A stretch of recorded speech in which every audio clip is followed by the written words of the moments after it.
chers êtres de lumière, soyez les bienvenus dans cet espace qui est le vôtre. Le souffle de l'esprit enseigne la sagesse de l'amour qui s'inscrit dans l'Akasha, votre bibliothèque intérieure. Vous avez la possibilité de relire vos écrits et de les modifier s'ils ne vous conviennent pas, car rien n'est immuable, tout est mouvement. La guidance. Lorsqu'un individu décide de s'incarner sur la Terre, avant sa naissance, il a planifié ses buts à atteindre, ainsi que les concrétisations des solutions qu'il devra exécuter au cours d'expérimentations d'événements qui viendront se présenter à lui. Pour certains d'entre vous, la question se pose en ces termes. Quelle est ma mission de vie ? Chacun provoque et rencontre les leçons d'apprentissage qui permettent d'entreprendre la réalisation de son soi divin intérieur. Avez-vous décidé de surmonter l'adversité ? La confrontation, si terrible soit-elle, sera nécessaire pour y parvenir. Avez-vous prévu qu'une maladie mette fin à votre séjour sur cette planète ?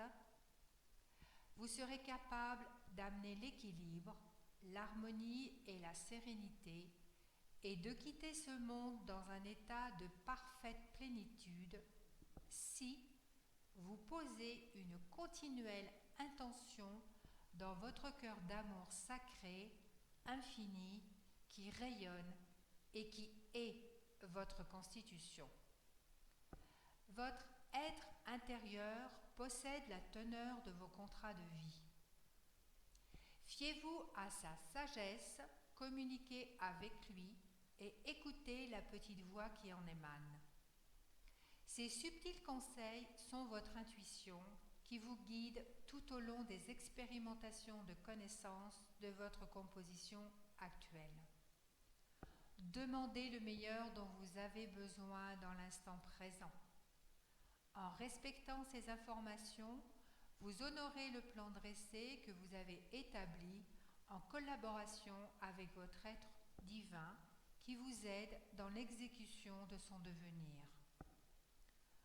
En ne grandissant pas dans un concept d'amour sans condition, l'étude de l'écoute de la divination n'est ni apprise ni intégrée. L'excellence humaine est dans la manipulation vis-à-vis des autres afin de procéder aux exigences égotiques qui étouffent les pressentiments.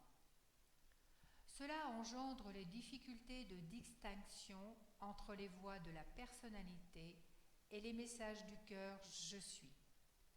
Finissez-en avec les luttes entreprises contre les conseils de ceux qui essaient de vous aider à vous développer. Apprenez la guidance et soyez attentifs aux besoins et aux désirs ressentis intuitivement. Faites la différence entre les convoitises égotiques de l'individu et la volonté divine de l'être intérieur. Comment discerner la clairvoyance de la revendication ? Qui exige qui par rapport à qui ? L'humanoïde ou la divine présence ? La réponse est-elle évidente ? Vous connaissez donc le choix à entreprendre.